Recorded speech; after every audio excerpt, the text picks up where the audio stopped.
ताज्या घडामोडी पाहण्यासाठी सी24 तास YouTube चॅनलला लाईक करा, शेअर करा, सबस्क्राइब करा आणि बेल आयकॉनवरती क्लिक करायला विसरू नका।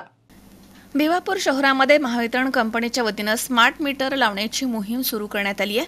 काही परिसरात स्मार्ट मीटर लावण्यात आले आहेत। या स्मार्ट मीटरमुळे ग्राहकांना वाढीव बिल आल्यामुळे ग्राहकांमध्ये कमालीचा रोष व्यक्त केला जातोय आणि याबाबत सामाजिक कार्यकर्ते महादेव वाघमारे यांच्या नेतृत्वाखाली सर्वपक्षीय निवेदन महावितरण कंपनीचे उपकार्यकारी अभियंता राजीव कारगावकर यांना देण्यात आले। भिवापूर शहरात खासगी कंपनीच्या वतीने स्मार्ट मीटर काही ग्राहकांकडे लावण्यात आले होते।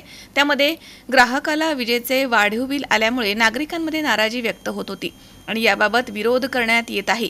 याबाबत महावितरण कंपनीचे उपकार्यकारी अभियंता राजीव कारगावकर आणि तहसीलदार बाळासाहेब टेडे यांना निवेदन देण्यात आले आहे। नागरिकांच्या तीव्र भावना व्यक्त करण्यात आल्यात। या प्रसंगी सामाजिक कार्यकर्ते महादेव वाघमारे, काँग्रेस कमिटी शहराध्यक्ष दिलीप गुप्ता, माजी नगराध्यक्ष लव जनबंधू, शिवसेना नेते कैलास कोमरेल्लीवार तसेच भाजप महिला शहराध्यक्ष निशा जांभुळे, माजी नगरसेवक दुधीराम जनबंधू तसेच माजी नगरसेवक वैशाली पेंदाम, माजी नगरसेवक अर्चना मोटघरे, वसंताजी ढोणे, संयोगिता बांबोळे तसेच नागरिक या ठिकाणी हजर होते।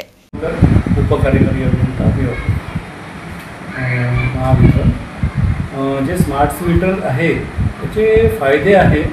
जे समजा जर तुम्ही दुपारी सकाळी जे 9 आहे 9 ते संध्याकाळी 5 या कालावधीत जर वापर केला त्यांचे जे 85 पैसे प्रति युनिट जो आहे त्याचे रेट्स कमी आहेत त्या पिरियडला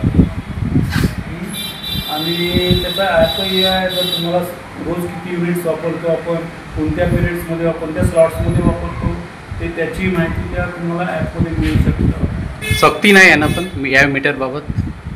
सक्ती नाही, आता काही अपोज होत आहे।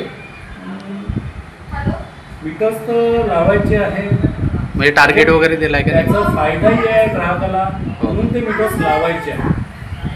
लोकांचे आता कालच्याच पेपर्समध्ये होतं की जवळपास एवढे करोड रुपये बिल म्हणजे लोकांना फायदा मिळाला त्या स्लॉट्समुळं जे तुम्ही सकाळी 9 ते 5 वाजेपर्यंत वापर केला त्याच्यामुळे त्यांना फायदा मिळाला पूर्ण महाराष्ट्रात। ते पेपरमध्ये आलं होतं त्याचा फायदा आहे, त्या मीटरचा फायदा। आणि असं काही नाही की ते मीटर फास्ट आहे, जर काही तक्रारी असेल तर आम्ही त्याच्या रिझॉल्व्ह करू। राजेश जांभुळे, सी24 तास, नागपूर।